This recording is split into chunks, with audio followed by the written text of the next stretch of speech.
کیا علامات ہیں؟ ڈپریشن کی مختلف علامات ہو سکتی ہیں۔ نمبر فرسٹ، دن کے اکثر حصے خصوصی طور پر صبح کے وقت طبیعت کا اداس اور نڈھال رہنا، ہر روز خود کو بے وقت اور قصوروار سمجھنا۔ نیکسٹ، سارا دن تھکا ماندہ اور کمزوری کا شکار رہنا ہے۔ نیکسٹ، ہر وقت نیند کا نہ آنا یا بہت زیادہ آنا، روزمرہ کے کاموں میں دلچسپی نہ لینا۔ نیکسٹ، بے آرامی اور سستی کا شکار رہنا۔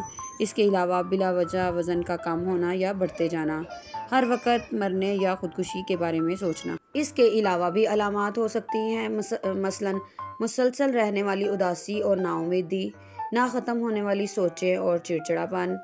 اداسی کی وجہ سے خود اعتمادی کی کمی بھی ہو سکتی ہے، کسی کام میں دل کا نہ لگنا اور زندگی ختم کرنے اور خود کو نقصان دینے کے خیالات بھی آ سکتے ہیں۔ نیند اور بھوک میں زیادتی یا کمی بھی ہو سکتی ہے۔ ڈپریشن ایک ذہنی مرض ہے۔ دنیا میں ہر 100 میں سے 5 افراد اس بیماری کا شکار ہیں۔ اس کی علامات کے بارے میں آگاہی اور بروقت تشخیص سے زندگیاں بچائی جا سکتی ہیں۔ ابتدائی علامات میں اداس رہنا، جسمانی کمزوری، کسی کام میں دلچسپی نہ لینا، یادداشت کا کم ہونا، خودکشی کے بارے میں خیالات آنا اور بھوک اور نیند میں خلل آنا ہے۔ اس کے علاوہ باقی تمام علامات اس وقت آتی ہیں جب ڈپریشن سیویئر ہو جاتا ہے۔ ڈپریشن کی وجہ سے فرد احساس کمتری میں مبتلا ہو جاتا ہے۔ احساس کمتری کی علامات مختلف ہو سکتی ہیں، مثلاً اپنے بارے میں منفی خیالات رکھنا، خود اعتمادی کی کمی، اپنی قابلیت پر شک کرنا، ذاتی حدود قائم کرنے میں دشواری کا سامنا کرنا، مسلسل ہار جانے کا ڈر ہونا، اپنی ضروریات کو نظر انداز کرنا یا لوگوں کو مسلسل خوش رکھنے کی کوشش کرنا، یہ سب احساس کمتری کی علامات میں شامل ہے۔ ڈپریشن کی وجہ سے فرد شدید غصے کا بھی اظہار کر سکتا ہے۔ شدید غصے کی علامات مختلف ہو سکتی ہیں، مثلاً بے دلی یا بے رحمی کا مظاہرہ کرنا، دوسروں کی زندگی میں مداخلت کرنا، زیادہ مواقع پر خود پسندی کا مظاہرہ کرنا یا لوگوں کے ساتھ بغیر وجہ کے بدسلوکی یا بدتمیزی کرنا، زیادہ توقعات رکھنا اور پوری نہ ہونے پر غصہ کرنا۔ اگر آپ میں بھی یہ علامات موجود ہیں تو آپ کو کسی ماہر نفسیات سے مشورہ لینے کی ضرورت ہے۔ اس سے آپ کی اور آپ کے آس پاس کے لوگوں کی زندگی بہتر ہو سکتی ہے۔ Depression is disease in which you degrade your self. آپ سب سے زیادہ منفی تب سوچتے ہیں جب آپ ڈپریس ہوتے ہیں۔ تب ہر منفی خیال آپ کے ذہن کو دستک دیتا ہے اور آہستہ آہستہ منفی سوچ آپ کی مثبت سوچ پر غالب آ جاتی ہے۔ ڈپریس شخص خود کو اندھیرے میں دھکیل دیتا ہے۔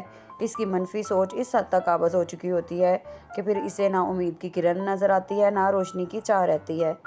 وہ اندھیرے کا، منفی سوچ، تلخ رویوں کا غلام ہوتا جاتا ہے۔ امید کے دامن کو مکمل طور پر چھوڑ چکا ہوتا ہے، خود کو حالات کے سپرد کر دیتا ہے، بیزاری کے عالم میں تنہائی کا ساتھی رہتا ہے، کیونکہ اسے لگتا ہے کہ اسے سمجھنے والا کوئی نہیں۔ ایک غائب سوچ اس کو کنٹرول کر رہی ہوتی ہے اور اپنے ذات کو اس نے ایک کٹ پتلی کی مثل پیش کیا ہوتا ہے جو چاہے جس طرف موڑ دے۔ ان الجھنوں میں وہ اس قدر الجھ جاتا ہے کہ اب بس اس کا دم گھٹنے لگتا ہے۔ وہ نہ خود کو سمجھنا چاہتا ہے، نہ کسی کو اپنی ذات سمجھا سکتا ہے۔ آخر کار وہ زندگی جیسی خوبصورت نعمت کو بھی زحمت سمجھنے لگتا ہے۔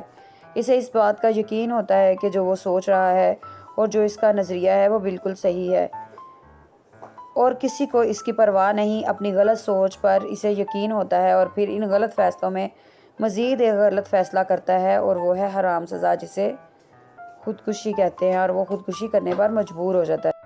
آج کل کی مصروف زندگی میں ڈپریشن ایک عام مرض بن چکا ہے۔ ایک عام اندازے کے مطابق ہر تیسرا شخص ڈپریشن کا شکار ہوتا ہے۔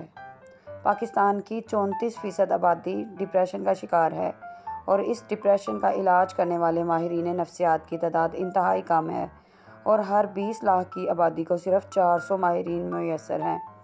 ڈپریشن کی عمومی وجہ کام کی زیادتی اور زندگی سے بیزاری ہوتی ہے، تاہم بعض اوقات اس کی کوئی خاص وجہ نہیں ہوتی اور یہ کسی عمر میں بھی ہو سکتا ہے، کبھی بھی ہو سکتا ہے۔ فرد کی تشخیص اگر ابتدائی مرحلے میں ہو جائے تو کچھ طریقے اپنا کر اس سے بآسانی چھٹکارا پایا جا سکتا ہے۔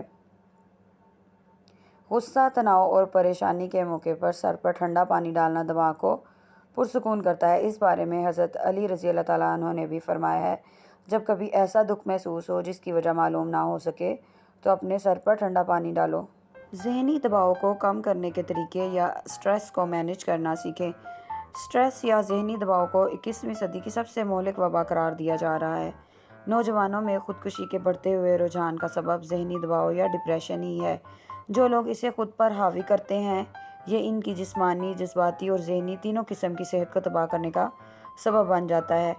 سٹریس کو اگر مناسب وقت پر مینیج نہ کیا جائے تو یہ آگے چل کر انگزائٹی بن جاتی ہے، اور یہی بے چینی کچھ وقت بعد ڈپریشن میں تبدیل ہو جاتی ہے، اور سٹریس پھر ڈسٹریس کی شکل بھی اختیار کر لیتا ہے۔ سٹریس کوئی بیماری نہیں جس کا علاج میڈیکل سائنس کی گولیوں میں چھپا ہو یا پھر اس سے نمٹنے کے لیے کوئی خاص ترکیب موجود ہو۔ اگر آپ سٹریس سے پیچھا چھڑانا چاہتے ہیں تو سب سے پہلے تبدیلی آپ کو خود میں لانا ہوگی۔ جب تک آپ اپنی ذات کو چیلنج نہیں کریں گے، آپ کا سٹریس مینیج نہیں ہو پائے گا۔ ماہرین کے مطابق زندگی کے کسی بھی مقام پر آپ کو اپنا سٹریس شکار بنا سکتا ہے۔ اگر اس مقام پر کچھ معنی رکھتا ہے تو وہ یہ ہے کہ آپ اس کا مقابلہ کیسے کرتے ہیں۔ اس تناؤ کے دور میں آپ جتنے بہترین طریقے سے خود کو مینیج کریں گے، آپ کا سٹریس اتنا ہی کم ہوتا چلا جائے گا۔ سٹریس یا ذہنی دباؤ کو مینیج کرنے کے مختلف طریقے ہو سکتے ہیں۔ فرسٹ آف آل، نقطہ نظر اپنائیں۔ اگر آپ مشکل میں ہیں اور خود کو اسٹریسفل سمجھ رہے ہیں کیونکہ اس ماہ میڈیکل بل کی رقم آپ کی سیلری سے کہیں زیادہ ہے، تو یقیناً یہ صورتحال آپ کو ذہنی دباؤ کی کیفیت میں مبتلا کر دے گی۔ لیکن ایسے مواقع پر آنکھیں بند کریں اور خود سے سوال کریں کہ کیا یہ مسئلہ صرف اس سال ہی آپ کو درپیش ہے؟ آئندہ سالوں میں ایسا نہیں ہوگا؟ اگر جواب نہ میں آئے تو گہری سانس لیں اور محنت کی جانب بڑھ جائیں، کیونکہ نقطہ نظر رکھنے والوں کے لیے سٹریس مینیج کرنا عام بات ہے۔ سٹریس کو مینیج کرنے کا دوسرا طریقہ ہے حاصل اور لا حاصل علیحدہ کریں۔ ہم زندگی کا بیشتر حصہ ان چیزوں کی خواہش میں صرف کر دیتے ہیں جو ہمارے اختیار میں نہیں ہوتی۔ یہی خواہش ایک نہ ختم ہونے والے ذہنی دباؤ اور مایوسی کی کیفیت میں گھیرے رکھتی ہے۔ مثلاً یہ کہ فلاں حادثہ کیوں پیش آیا، یا کوئی چیز آپ کی لاکھ کوششوں کے باوجود بھی نہ مل پائی۔ یہ حقیقت ہے کہ کوشش حصول کی جانب پہلا قدم ہے، لیکن ان چیزوں کے حصول میں خود کو نہ تھکائیں جو آپ کے اختیار میں نہیں۔ وہ کام پہلے کریں جو آپ کے اختیار میں ہیں، اور ان خواہشات کو نظر انداز کرنے کی کوشش کریں جن کے نہ ملنے کی وجہ سے آپ مایوسی یا تناؤ کا شکار ہیں۔ زندگی ایک تعلیمی امتحان جیسی ہے جن کے سارے سوال آپ چاہتے ہوئے بھی حل نہیں کر پاتے۔ سٹریس کو مینیج کرنے کا تھرڈ طریقہ ہے کہہ ڈالیں۔ اپنا دکھ کہہ دینے سے انسان بے حد ہلکا پھلکا محسوس کرتا ہے، اور بعض دکھ ایسے بھی ہیں جو انسان کو اللہ رب العزت سے مانگنے کا سلیقہ سکھا دیتے ہیں۔ جب کبھی محسوس ہو کہ کچھ چیزیں آپ کی دسترس سے باہر ہیں تو اس ذات کی جانب رخ کریں جو ہر مشکل سے نکالنے کی طاقت رکھتی ہے۔ جب انسان اللہ کے آگے آنسو بہاتا ہے تو اس کا تمام تر سٹریس دور ہو جاتا ہے اور قلبی سکون حاصل ہوتا ہے۔ سٹریس کو مینیج کرنے کا فورتھ طریقہ ہے مسائل کے حل کے لیے اپنی ایک فہرست بنائیں۔ جس چیز یا مشکل کو لے کر آپ ذہنی دباؤ کا شکار ہیں، اس مسئلے کے حل کے لیے فہرست بنائیں۔ جب تک آپ ان مسائل کے حل سے متعلق نہیں سوچیں گے، سٹریس سے باہر نہیں آئیں گے۔ اس فہرست میں ان لوگوں کو بھی شامل کریں جو آپ کی مدد کر سکتے ہیں۔ مسائل کے حل کو چھوٹے چھوٹے حصوں میں تقسیم کر کے ان پر عمل پیرا ہوں۔ یہ کیفیت آپ کو سوچنے اور ذہنی تناؤ کی کیفیت سے نکالنے میں مددگار ثابت ہوگی۔ سٹریس کو مینیج کرنے کا نیکسٹ طریقہ ہے قابل بھروسہ افراد کی رائے بھی شامل کریں۔ زندگی میں ان لوگوں کی اہمیت جانیں جو آپ کے ساتھ مخلص اور بے لوث ہوں، لیکن یہ تبھی ممکن ہے کہ پہلے آپ خود قابل بھروسہ انسان بنیں، پھر بھروسے والے لوگ بھی ملنا شروع ہو جائیں گے۔ جو لوگ آپ کو مشکلات میں حوصلہ دیں، ان سے بات چیت کریں۔ لیکچر، سیمینارز، ورکشاپس میں شرکت کیجیے اور کتابیں پڑھیے۔ بعض اوقات کوئی ویڈیو یا تحریر ایسی ہوتی ہے جو حوصلے کا باعث بن جاتی ہے۔ سٹریس کو مینیج کرنے کے لیے ورزش کریں۔ ورزش کو جسمانی ہی نہیں، ذہنی صحت کے لیے بھی بہترین تصور کیا جاتا ہے۔ اس دوران انسانی دماغ کیمیکل مواد خارج کرتا ہے جو ذہنی صحت کو بہتر بناتا ہے۔ مینٹل ہیلتھ فاؤنڈیشن کی تحقیق کے مطابق ڈپریشن میں مبتلا افراد کو ادویات کی بجائے ورزش تجویز کرتے ہیں۔ یہی نہیں، ماہرین کی رائے کے مطابق سیڑھیاں چڑھنے سے آپ کی سانسوں کی آمد و رفت تیز ہوتی ہے اور آپ زیادہ آکسیجن جذب کرتے ہیں۔ یہ کیفیت مؤثر اثرات والے ہارمونز کی پیداوار میں کمی کا باعث بنتی ہے۔ سٹریس کو مینیج کرنے کا طریقہ ہے دوسروں کے تجربات سے سیکھیں۔ انسان ہمیشہ ان کاموں کو کرنے میں ضرور ہچکچاتا ہے جن سے اسے ماضی میں نقصان پہنچا ہو، لیکن کامیاب انسان وہی ہوتا ہے جو ٹھکر کھا کر سیکھے۔ بلکہ کامیابی تو یہ ہے کہ آپ دوسروں کے تجربات سے سیکھیں۔ یہی معاملہ سٹریس کا بھی ہے۔ سٹریس سے بھاگنے کی بجائے شعوری طور پر اس پر کام کیجیے اور جانچیں کہ جن لوگوں نے سٹریس کا سامنا کیا تھا انہوں نے اسے کیسے کامیابی سے مینیج کیا۔ مثال کے طور پر اس کے لیے زیرو سے شروع کرنے والے کسی عظیم بزنس مین کی بائیوگرافی بھی پڑھی جا سکتی ہے۔ ان تمام طریقوں پر عمل کر کے آپ اپنے سٹریس کو مینیج کر سکتے ہیں اور ڈپریشن جیسے مرض سے باہر آ سکتے ہیں۔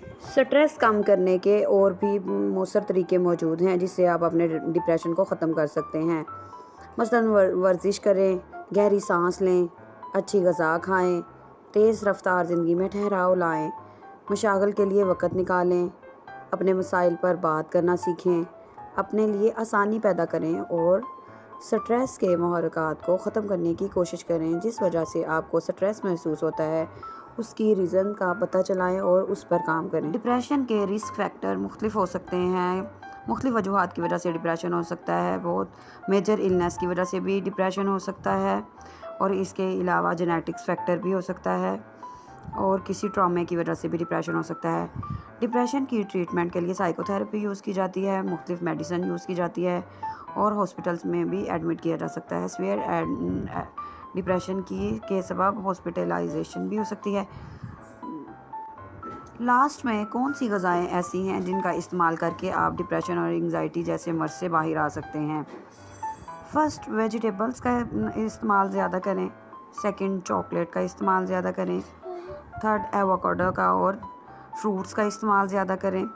اینڈ ہیلدی اینڈ گارلک کا استعمال زیادہ کریں اور ایکسیسو شوگر سے پرہیز کریں۔